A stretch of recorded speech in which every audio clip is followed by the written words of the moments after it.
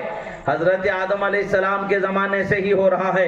آج حضرت آدم علیہ السلام کی اولاد جو پوری دنیا میں پھیلی ہوئی ہے، انسان جو پھیلے ہوئے ہیں، ابو البشر جو حضرت آدم علی نبینا وعلیہ السلام ہیں، ان کے زمانے سے ہی یہ بشارتیں دی جاتی رہی ہیں کہ محمد عربی آنے والے ہیں، محمد عربی کی آمد ہونے والی ہے، آخری نبی کی آمد ہونے والی ہے، خاتم النبیین کی آمد ہونے والی ہے، اور رسول اللہ کی آمد ہونے والی ہے۔ ہر نبی نے جتنا زمانہ ان کو اللہ تعالیٰ نے زندگی کا دیا، انہوں نے اللہ کے دین کی دعوت دی، اور اس دعوت کا ایک حصہ یہ بھی تھا کہ رسول اللہ کی آمد کا بیان کیا جاتا ہے۔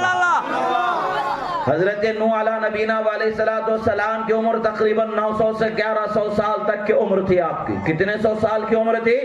900 سے 1100 سال تک کی عمر تھی۔ 900 سے 1100 سال تک کے وہ لوگوں کو ہدایت کی طرف بلاتے رہے، بلاتے رہے، بلاتے رہے، بلاتے رہے، اور لوگوں کو بتاتے رہے، سمجھاتے رہے، اللہ کی وحدانیت کی طرف بلاتے رہے، اللہ کا ایک ہونے والا عقیدہ انہیں دیتے رہے۔ مگر شیطان کا غلبہ لوگوں پر اس قدر حاوی تھا، شیطان کا بہکاوا، شیطان کا دھوکہ ان کی نظروں میں بسا ہوا تھا۔ وہ راہ مستقیم سے، دین حق سے ہٹے ہوئے دوسرے راستے کی طرف جانے والے ہو گئے تھے۔ مگر ہدایت والے کچھ نہ کچھ تو تھے، جو ہدایت والے تھے ان کو بتایا جا رہا تھا جان لو آخری نبی محمد عربی آنے والے ہیں۔ اور یہ وعدہ لیا جاتا رہا، یہ وعدہ لیا جاتا رہا ہر ایک سے، اگر تم ان کا زمانہ پالو گے تو تمہیں ان پر ایمان لانا ہے اور ان کے مددگار ہو کر کے زندگی گزارنا ہے۔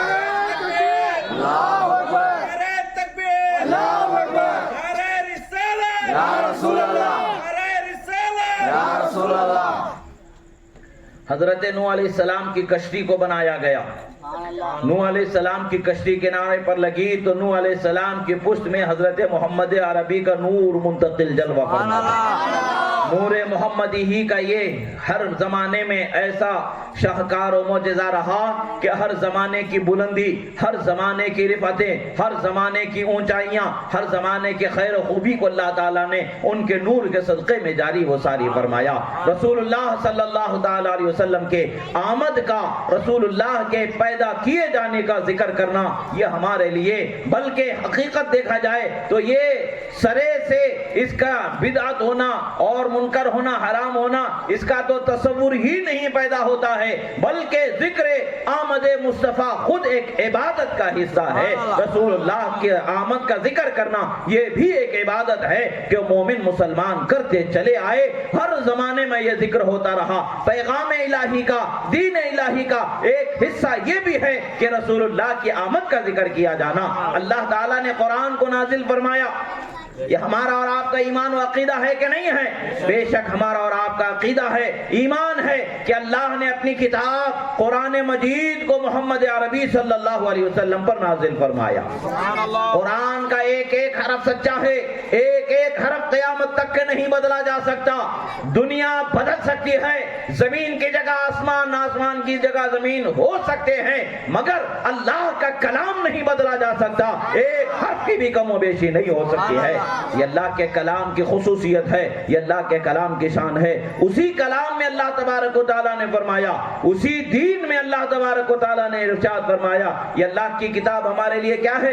دین ہے، دین کا ضابطہ ہے، دین ہماری ہدایت ہے، اور ہمارے لیے جنت کا راستہ بتایا گیا ہے۔ اس میں ہر حلال چیز کو بتایا گیا ہے، ہر حرام چیز کو بتایا گیا ہے، ہر اچھی چیز کو بتایا گیا ہے، ہر بری چیز کو بتایا گیا ہے۔ افسوس کی بات ہے کہ آج ہم اپنے نوجوانوں کی تعلیم و تربیت کو ہم نے غیروں کی تعلیم و تربیت کی طرف لگا دیا ہے۔ ہم نے اپنے بچوں کی تعلیم و تربیت کی طرف توجہ، دینی تعلیم و تربیت کی طرف توجہ دینا چھوڑ دیا ہے، دنیاوی تعلیم کی طرف انہیں لگا دیا ہے۔ حال کیا ہے؟ نہ نماز کا پڑھنا انہیں آتا ہے، نہ قرآن کا پڑھنا انہیں آتا ہے، نہ حلال کی فکر ہے، نہ حرام کی فکر ہے، نہ خدا کی رضا کی انہیں جستجو ہے، نہ رسول اللہ کی رضا کی فکر ہے۔ حشر کا دن کیا ہے انہیں معلوم نہیں ہے، موت کیا ہے انہیں معلوم نہیں ہے، قبر کیا ہے انہیں معلوم نہیں ہے۔ ایک جانوروں کے جیسے وہ زندگی جی رہے ہیں جیسے دوسری قومیں جی رہی ہیں۔ آج مسلمان ہونے کا کیا ہمارا فائدہ ہے؟ مسلمان ہونے کا ہمارا کیا حق ہے؟ اسے سمجھنے کی ضرورت ہے، اور اپنی اولاد کو رسول اللہ کی محبت کی تربیت دینے کی ضرورت ہے، دین کی تعلیم دینے کی ضرورت ہے، اللہ اور اس کے رسول کے ذکر کو ان کی زبانوں پر جاری کرنے کی ضرورت ہے۔ افسوس کی بات ہے کہ آج کیا ہوتا ہے؟ بچوں کے ہاتھوں میں فون آ گئے، فونوں سے کیا ہو رہا ہے؟ تمام بےہودگیاں بچوں کے ہاتھ میں ہیں، بچوں کے اخلاق میں ہیں، تمام آوارگیاں بچوں کے اخلاق میں ہیں، تمام غلط کام بچوں کے اخلاق میں ہیں، حلال و حرام کی تمیز ختم ہو گئی ہے۔ کبھی ادھر سے کوئی بھاگ رہا ہے، کبھی ادھر سے کوئی بھاگ رہی ہے، یہ بھاگم بھاگ کی زندگی ہو رہی ہے، دین کی کوئی فکر باقی نہیں بچی ہے، موت کا احساس نہیں ہے، قبر کی فکر نہیں ہے، حشر کی فکر نہیں ہے۔ یہ کیوں ہو رہا ہے؟ یہ ماں باپ کی ذمہ داری ہے۔ جس طرح سے انہیں ایک اچھے اسکول میں داخلہ دلاتے ہیں، ویسے ہی ان کی یہ ذمہ داری ہے اللہ اور اس کے رسول کا ذکر ان کی زبان پر جاری فرمائے۔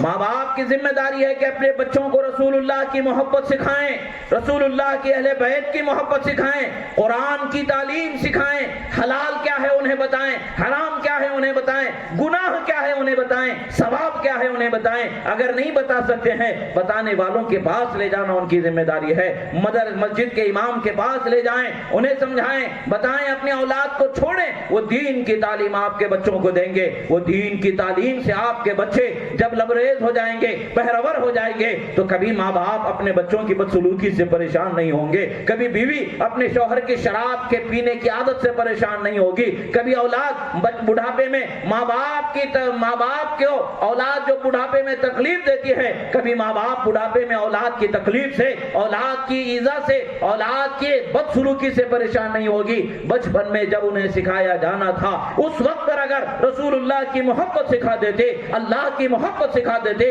اللہ والوں کی محبت سکھا دیتے، تو وہ بچے زندگی اللہ والوں کے طریقے پر گزارنے والے ہوتے، تو انہیں شراب سے بھی دوری ہوتی، زنا سے بھی دوری ہوتی، جوا سے بھی دوری ہوتی، ہر عیب سے دوری ہوتی، وہ نمازوں کے پابند ہوتے، خیر خیرات کرنے والے ہوتے، لوگوں کی غلطیوں کو معاف کرنے والے ہوتے، درگزر کرنے والے ہوتے، ماں باپ کے لیے اپنی جان نچھاور کرنے والے ہوتے، بیوی بچوں کے حقوق ادا کرنے میں آگے بڑھنے والے ہوتے، بھائی بہن کے رشتہ داری کے حقوق ادا کرنے میں دل کھول کے خرچ کرنے والے ہوتے۔ یہ کب ہوتے؟ جب بچپن ہی میں انہیں دین کی تعلیم دے دی جاتی۔ یہ ذمہ داری ہے، ہر ماں باپ کی ذمہ داری ہے کہ اپنے بچوں کو سلیقہ سکھائیں، اپنے بچوں کو تعلیم دیں، اپنے بچوں کو ادب سکھائیں، اپنے بچوں کو محبت سکھائیں، بیہودہ پنا نہ سکھائیں، آوارگی نہ سکھائیں، رسول اللہ صلی اللہ تعالی علیہ وسلم کی محبت سکھائیں، رسول اللہ صلی اللہ تعالی علیہ وسلم کی چاہت سکھائیں۔ جب رسول اللہ صلی اللہ تعالی علیہ وسلم کی چاہت نہیں سکھائی جائے گی تو ان کے اخلاق کیسے ہوں گے؟ انہیں کوئی فرق نہیں پڑنے والا ہوگا۔ اے بچوں، کیا کر رہے تم لوگ ادھر؟ کیوں اس طریقے سے پریشان ہو رہے ہو؟ چین سے بیٹھ کے سنو نا، باتیں کرنا ہے گھر میں بیٹھ کے باتیں کرو۔ یہ محفل کیا ہے؟ اللہ کے رسول کے ذکر کرنے والی محفل ہے۔ کس کا ذکر ہو رہا ہے؟ تمہارے پیدا کرنے والے خالق رب ذوالجلال کا ذکر ہو رہا ہے، رسول اللہ کا ذکر ہو رہا ہے، اللہ کے محبوب کا ذکر ہو رہا ہے۔ یہ ذکر سننا ہی عبادت ہے، یہ ذکر کرنا ہی عبادت ہے، یہ ذکر کا صدقہ ہے، یہ ذکر کی برکت ہے کہ گاؤں میں محلے میں رحمتوں کا برکتوں کا نزول ہو جاتا ہے۔ اللہ کے محبوب بندوں نے اولیاء نے فرمایا ہے، امام ابن حجر مکی علیہ رحمت و رضوان ارشاد فرماتے ہیں، جس گاؤں میں کسی گاؤں میں یا محفل مجلس میں یا محلے میں یا مسجد میں یا گھر میں محفل میلاد کو سجایا جاتا ہے، اللہ تعالیٰ پورے سال تک اس گاؤں میں رحمتوں کو نازل فرماتا ہے، برکتوں کو نازل فرما دیتا ہے۔ آج ہمارے پاس یہ بے وقوفی کی حرکتیں کی زندگی کیوں ہو رہی ہے؟ اس لیے کہ ہم نے جمعہ میں مسجد میں جانا چھوڑ دیا ہے، مسجد میں بیان سننا چھوڑ دیا ہے، دین کو سیکھنا چھوڑ دیا ہے، موبائل کو سیکھ کر کے بے ہدہ پنا اور بے حیائی کو سیکھنا شروع کر لیا ہے۔ گناہ کی طرف نہ جائیں تو کدھر جائیں؟ موت تو یقینی ہے کہ نہیں ہے؟ ایک نہ ایک دن موت آنا ضروری ہے۔ آپ سے پہلے بھی کتنے مر گئے ہوں گے، آپ کے آنکھوں کے سامنے کتنے مر گئے ہوں گے اور کتنے مر رہے ہوں گے۔ موت کو تو نہیں بلایا جا سکتا، یہ ایک ایسی اٹل حقیقت ہے کہ ہر انسان، خدا کو ماننے والا بھی اس کو مانتا ہے، نہ ماننے والا بھی اسے مانتا ہے کہ موت ہے۔ موت کا خالق رب ذوالجلال ہے۔ موت دینا، زندگی دینا، یہ اللہ کے اختیار میں ہے۔ اللہ جسے چاہتا ہے موت دیتا ہے، اللہ جسے چاہتا ہے زندگی عطا فرما دیتا ہے۔ یہ زندگی ملی ہے تو خدا کی نعمت ہے، اس زندگی کو گناہوں میں نہ گنواریں، گناہوں میں نہ گزاریں، اللہ کی عبادت میں گزاریں۔ یہ محفل میلاد سے ہمیں سیکھنے کی ضرورت ہے کہ ہمیں نیکیوں کی طرف بڑھنے کی ضرورت ہے۔ شراب کو چھوڑ دینا ہے، زنا کو چھوڑ دینا ہے، حرام بازی کو چھوڑ دینا ہے، جوے کو چھوڑ دینا ہے، یہ ہر گناہ کو چھوڑ دینا ہے۔ اگر ہم گناہ کے راستے پر چلیں گے تو کیا فائدے کی زندگی ہے؟ نیکی پر چلنے والے کو اللہ تعالیٰ کی بارگاہ میں نعمتیں ملتی ہیں۔ اب اگر رسول اللہ کی سچی محبت ہے، رسول اللہ کے سچے طریقے پر چلنے والے ہوں گے، رسول اللہ کے سچے راستے پر چلنے والے ہوں گے، ان کے لیے رسول اللہ کی بارگاہ سے کتنی نعمتیں ملتی ہیں، کیسی کیسی نعمتیں ملتی ہیں، کیسی کیسی عظمتیں ملتی ہیں۔ رسول اللہ صلی اللہ تعالیٰ علیہ وسلم کی سیرت کو دیکھیں گے تو سمجھ میں آئے گا۔ ایک مرتبہ رسول اللہ صلی اللہ تعالیٰ علیہ وسلم مقام صحبہ پر آرام فرما رہے تھے۔ آپ حضرت مولا علی شیر خدا رضی اللہ تعالیٰ عنہ کے گود میں سر رکھ کر کے لیٹے ہوئے تھے۔ اسی وقت پر جبرائیل امین حاضر ہو گئے، وحی خدا نازل ہونے لگی، اللہ کی وحی نازل ہوتی رہی۔ ادھر حضرت مولا علی کے گود میں رسول اللہ لیٹے ہوئے ہیں، ادھر عصر کی نماز کا وقت جاتا نظر آ رہا۔ دھیرے دھیرے دھیرے دھیرے دھیرے ہوا یہ کہ عصر کی نماز کا وقت ختم ہو گیا۔ حضرت مولا علی کی آنکھ سے آنسو نکل گئے، آنسو کا قطرہ رسول اللہ کی رخسار مبارکہ پر پڑ گیا۔ رسول اللہ صلی اللہ تعالیٰ علیہ وسلم جاگ گئے اور فرمایا کہ علی کیا بات ہے، کیوں پریشان ہو؟ حضرت مولا علی نے عرض کیا، یا رسول اللہ عصر کی نماز قضا ہو گئی ہے، عصر کی نماز چھوٹ گئی ہے۔ یعنی عصر کی نماز کا جو وقت تھا، جس وقت میں نماز کا پڑھنا فرض تھا، میں اس وقت میں نماز ادا نہیں کر سکا۔ کیوں نہیں ادا کر سکا؟ یا رسول اللہ آپ میری گود میں آرام فرما تھے، میں نہیں چاہتا تھا کہ آپ کو تکلیف دے کر کے عبادت کے لیے کھڑا ہو جاؤں۔ اللہ کے رسول صلی اللہ تعالیٰ علیہ وسلم نے ہاتھ اٹھا کر کے دعا فرمایا، اے اللہ علی تیرے اور تیرے رسول کی اطاعت میں تھا۔ سبحان اللہ۔ اے اللہ علی تیرے اور تیرے رسول کی اطاعت میں ہے، اگر یہ سچا تیرے اور تیرے رسول کی اطاعت میں تھا تو ڈوبے ہوئے سورج کو واپس پلٹا دے اور اسے نماز ادا کرنے کا موقع عطا فرما دے۔ اللہ اکبر، نعرہ تکبیر، اللہ اکبر، نعرہ رسالت، یا رسول اللہ، نعرہ رسالت، یا رسول اللہ، سرکار کی آمد، مرحبا، سرکار کی آمد، مرحبا۔ کوئی مثل ید اللہ دیکھا نہیں، ڈوبا سورج کسی نے پھیرا نہیں۔ سبحان اللہ۔ اللہ کے رسول صلی اللہ تعالیٰ علیہ وسلم کی ذات مبارکہ کو اللہ نے سراپا معجزہ بنایا تھا۔ سورج ڈوب جانے کے بعد پھر دوسرے دن صبح ہی طلوع ہوتا، دوسرے دن صبح ہی طلوع ہوتا، اس سے پہلے طلوع نہیں ہوتا۔ ایک مرتبہ ڈوب جائے تو پھر طلوع نہیں ہوتا۔ اور آپ کو بتائیں کہ سورج کو طلوع اور غروب کرنے والے جو فرشتے ہوتے ہیں وہ خاص قسم کے فرشتے ہوتے ہیں، جو 70,000 فرشتوں کی جماعت ہے، جو سورج کو کھینچتے ہیں، طلوع کرتے ہیں، پھر ڈبانے کے لیے کھینچتے ہیں، غروب کر دیتے ہیں۔ 70,000 فرشتوں کی جماعت ہے جو اسے ترانے، ڈبانے، طلوع کرنے، غروب کرنے کی ذمہ داری پر مامور ہے۔ یہ آسانی سے ڈوبنے والا نہیں ہے، زمین سے کئی ہزار گنا بڑا، کئی لاکھ گنا بڑا وہ سورج ہے، زمین اس کے سامنے ایک چھوٹا سا ستارے کے مانند ہے۔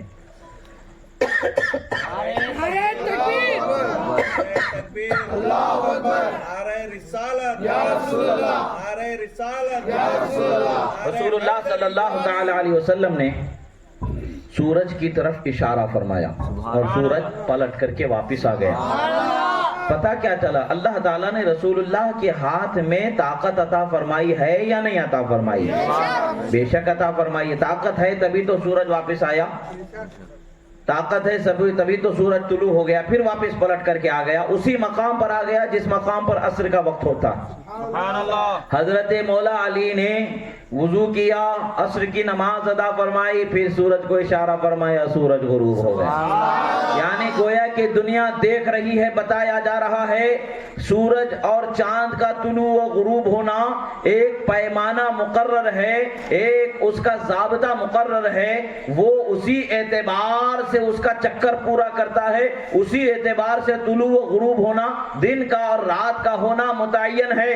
مگر اللہ خالق ہے اور اللہ کے رسول اس کے محبوب ہیں۔ اگر اللہ چاہے اور اللہ کا محبوب چاہے تو سورج اپنی چال بدل دے گا، رسول اللہ کے اشاروں پر ناچتا نظر آئے گا۔ پلٹ کر کے سورج آ گیا اور بتا دیا کہ میں تو غلام رسول خدا ہوں، وہ اشارہ فرما دیں تو طلوع ہو جاؤں، وہ اشارہ فرما دے تو غروب ہو جاؤں، میری طاقت ان کے اشاروں پر موقوف ہے، وہ جیسا فرمائیں ویسا ہو جائے۔ اور جیسے ہی پھر ایک مرتبہ ایسا ایک اور مرتبہ کا واقعہ ہوا، اللہ کے رسول صلی اللہ تعالی علیہ وسلم جب معراج سے واپس آئے تو رسول اللہ صلی اللہ تعالی علیہ وسلم جب واپس مکہ شریف پہنچے اور لوگوں کو معراج کے واقعات بتانے لگے تو لوگوں کو پتا تھا کہ ایک قافلہ ملک شام سے واپس آ رہا ہے، ملک شام سے نکل چکا ہے اور ملک شام سے واپس آ رہا ہے۔ رسول اللہ صلی اللہ تعالی علیہ وسلم سے اس قافلے کے بارے میں لوگوں نے پوچھا، اچھا آپ نے جب سفر کیا ہے تو آپ کو اس قافلے کے بارے میں بھی تو پتا ہوگا کہ وہ سار راستے میں وہ آ رہا ہے، وہ قافلے کو بھی آپ نے دیکھا ہوگا۔ رسول اللہ صلی اللہ علیہ وسلم نے فرمایا کہ ہاں میں نے اس قافلے کو دیکھا ہے، وہ پہنچنے والا۔ اب لوگوں نے کہا کہ کب پہنچے گا، کس وقت پر پہنچے گا، وہ بتا دیں۔ رسول اللہ صلی اللہ علیہ وسلم نے فرمایا کہ فلاں دن شام تک کے وہ قافلہ یہاں پہنچ جائے گا، یعنی دن رہتے وہ قافلہ پہنچ جائے گا۔ اب سب لوگ انتظار کرنے لگے، وہ دن آ گیا، سورج اپنے مقام سے ڈوبتی کی طرف پلٹتا چلا گیا، ڈوبنے کے قریب پہنچتا گیا، ہوتا گیا، قافلہ آ ہی نہیں رہا۔ لوگ دیکھ رہے ہیں کہ بھئی سرکار کو جھٹلانے کا کوئی موقع مل جائے، معاذ اللہ۔ وہ کیسے ہو سکتا ہے؟ دنیا میں ان سے زیادہ کسی کو سچا خدا نے پیدا ہی نہیں فرمایا، ان سے زیادہ سچ بولنے والا کوئی دنیا میں آیا ہی نہیں ہے۔ ایسے سچے نبی کی بات جھوٹی کیسے ہو سکتی ہے جبکہ رسول اللہ کے فرمان کو اللہ تعالیٰ نے فرمایا وما ينطق عن الهوى ان هو الا وحی یوحى، اور میرا محبوب اپنی زبان سے کچھ نہیں کہتا، وہ وہی کہتا ہے جو اس پر وحی کو اتارا جاتا۔ سرکار کی ہر بات وحی الہی سے جڑی ہوئی ہے، سرکار کا ہر فرمان وحی سے جڑا ہوا ہے۔ سرکار نے اعلان فرما دیا تو گویا اس کا ہونا یقینی ہے، اب ہو کر ہی رہے گا۔ مگر یہ ایمان والوں کا عقیدہ ہے، جنہوں نے ایمان نہیں لایا وہ تو بہانہ ڈھونڈنے کی کوشش کر رہے تھے کہ کبھی نہ کبھی کوئی ایسا موقع مل جائے کہ جس سے ہم بہانہ بنا کر کے رسول اللہ کی طرف انگلی اٹھا سکیں، مگر کبھی ایسا ہو ہی نہیں سکتا۔ ساری دنیا نے مل کر کے اس زمانے میں بھی کوششیں کر لی اور آج بھی کوششیں کی جا رہی ہیں اور آخر قیامت تک کے کوششیں ہوتی رہیں گی، مگر مصطفیٰ صلی اللہ تعالی علیہ وسلم کے نہ کردار پر انگشت نمائی ہو سکتی ہے، نہ اخلاق پر ہو سکتی ہے، نہ آپ کے اقوال پر ہو سکتی ہے، نہ آپ کے دین پر ہو سکتی ہے، نہ آپ کے مذہب پر ہو سکتی ہے۔ یعنی اللہ نے آپ کو اور آپ سے جو دین بھیجا ہے اس دین ہی کو دنیا کے لیے نجات کا ذریعہ بنایا ہے۔ جو اس کو مانے گا وہی نجات پائے گا، جو اس سے ہٹے گا وہ برباد ہو جائے گا۔ رسول اللہ صلی اللہ تعالی علیہ وسلم کی بارگاہ میں صحابہ آئے، عرض کرے پریشان ہوئے، یا رسول اللہ آپ سورج غروب ہونے کے قریب ہی ہے۔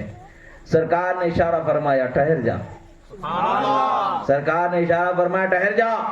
اب سورج کی کیا ہمت کے ڈوب جائے، سورج کی کیا ہمت کے ڈوب جائے۔ دیکھا جائے طاقت سفر کے اعتبار سے تو انہیں 1-2 گھنٹے کا فاصلہ اور باقی تھا، اتنی دیر میں تو سورج ڈوب جاتا تھا، مگر سورج بھی چلتا ہے تو رسول اللہ کے اشاروں پر چلتا سبحان اللہ، سورج کا طلوع و غروب ہونا بھی رسول اللہ کے اشاروں پر ہے۔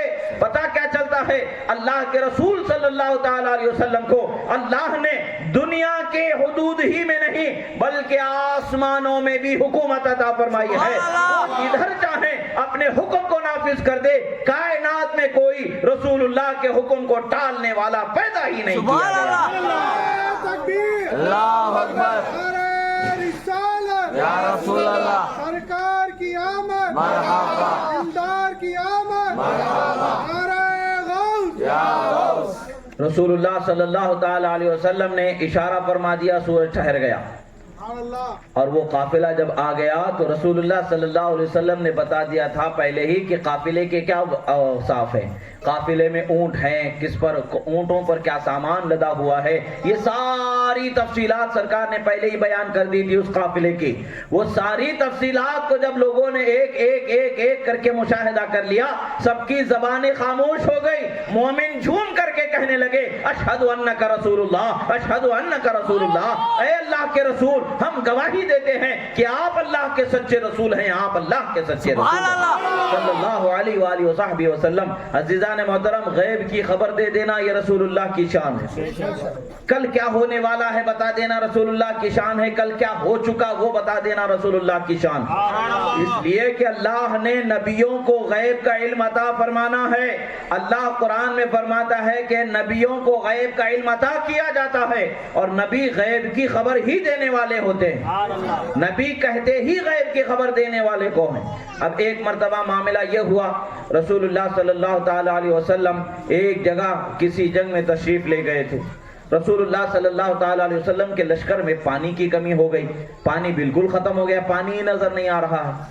سرکار صلی اللہ تعالیٰ علیہ وسلم نے حضرت عمران ابن حسین اور حضرت مولا علی رضی اللہ تعالیٰ عنہما سے فرمایا ادھر آؤ۔ سرکار صلی اللہ تعالیٰ علیہ وسلم نے فرمایا کہ ادھر آؤ دونوں، اور جاؤ اس پہاڑ کے پیچھے ایک عورت جا رہی ہے، اس کے ساتھ پانی کے 2 مشکیزیں لگے ہوئے ہیں، اس عورت کو اور اس مشکیزوں کو لے کر کے میرے پاس آ سبحان جاؤ۔ اللہ، رسول اللہ صلی اللہ تعالیٰ علیہ وسلم کا یہ فرمانا تھا۔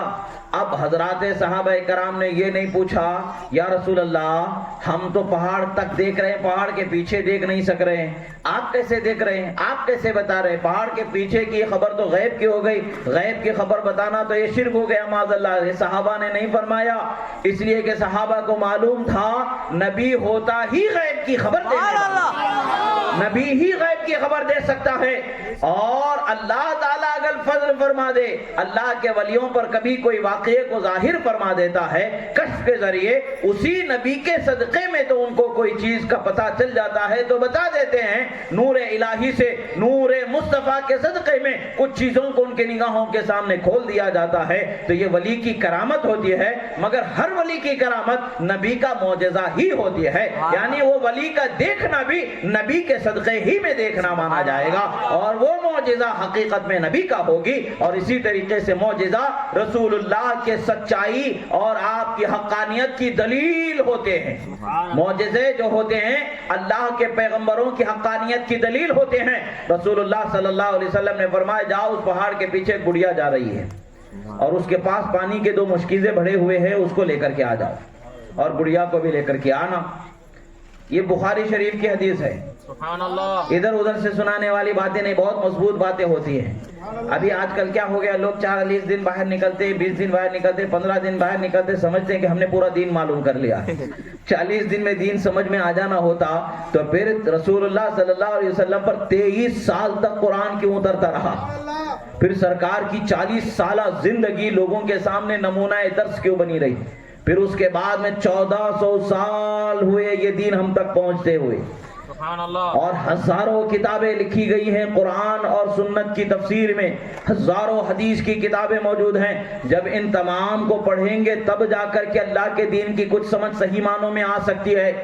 4 راتیں گزار لینے میں 3 دن کا چلا کاٹ لینے میں کچھ سمجھ میں نہیں آ سکتا ہے. دین کو سمجھنا ہے, اللہ کی اور اس کے رسول کی محبت کو دل میں بسا کر کے سمجھنا پڑتا ہے, قرآن و سنت کا علم حاصل کر کے سمجھنا پڑتا ہے. رسول اللہ صلی اللہ تعالی علیہ وسلم نے فرما دیا کہ جاؤ اس پہاڑ کے پیچھے ایک بڑھیا ہے, اس کے پاس 2 پانی کے مشکیزیں, اسے لے کر کے آؤ. حضرت مولا علی اور حضرت عمران چلے جاتے ہیں, کہتے ہیں کہ چلو تمہیں رسول اللہ بلا رہے ہیں.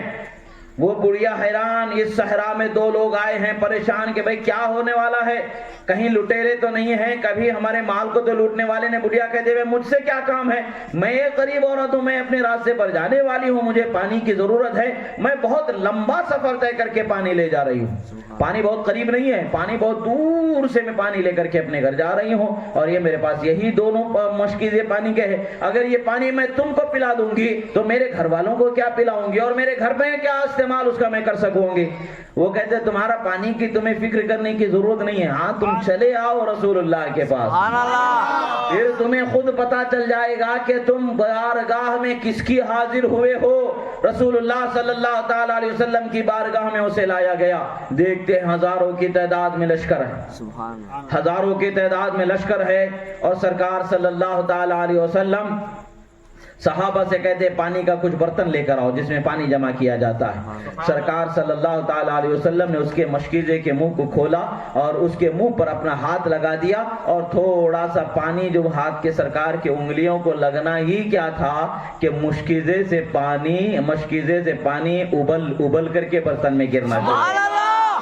مشکیزہ اٹھا کے انڈیلنے کی ضرورت نہیں ہے, بلکہ سرکار کا ہاتھ پانی کو لگنا ہی تھا کہ پانی ابل کر کے جیسے دودھ کا ابال آتا ہے اسی طریقے سے پانی مشکیزے سے ابل کر کے بہنے لگا, برتن میں جمع کیا گیا. پورا لشکر پانی سے سیراب ہو گیا, پورے لشکر نے وضو کر لیا, پورے لشکر نے اپنے تمام جانوروں کو پانی پلا کر کے پیٹ بھر دیا. پھر جتنے برتن ان کے پاس پانی بھرنے کے تھے سب کو پانی سے بھر دیا, اور دیکھتے کیا ہے کہ مشکیزہ اسی طریقے سے ایک قطرہ پانی کا کم نہیں آتا ہے. رسول اللہ نے کہا کہ اس کے مشکیزہ اسے لوٹا دو اور دے دو, کہہ دو کہ تمہارے پانی سے ہم نے کچھ نہیں لیا ہے. اور سرکار نے لشکر والوں سے کہا کہ تمہارے پاس کچھ مال ہے تو جمع کر لو, کچھ مال ہے تو جمع کر لو. سب لوگوں نے اپنے پاس جو کچھ تھا اس کے دامن کو پھیلایا گیا. کسی کے پاس کچھ تھا, جو کچھ بھی تھا, کھجور تھا, اناج تھا, پیسہ تھا, جو کچھ بھی تھا, تھوڑا کر کے اس بڑھیا کے دامن میں ڈالتے گئے. اس کا دامن بھر گیا اور اس مال کو سنبھال نہ سکی, اور سرکار نے فرمایا کہ جاؤ اب تمہارے لیے کوئی مسئلہ ہی نہیں ہے. سیرت کی کتابوں میں آتا ہے کہ جب اس نے اس معجزے کو دیکھا تو اس بڑھیا نے کہا کہ آپ کون ہیں؟ کہا میں اللہ کا نبی ہوں. بڑھیا نے کہا میں آپ کا کلمہ پڑھ کے ایمان لانے والا.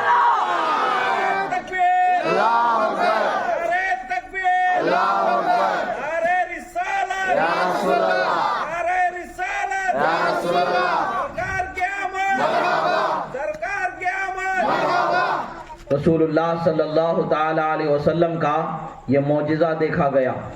دیکھیں کہ پانی مشکیزے میں ہے, وہ پانی پورے لشکر کو پلایا نہیں جا سکتا.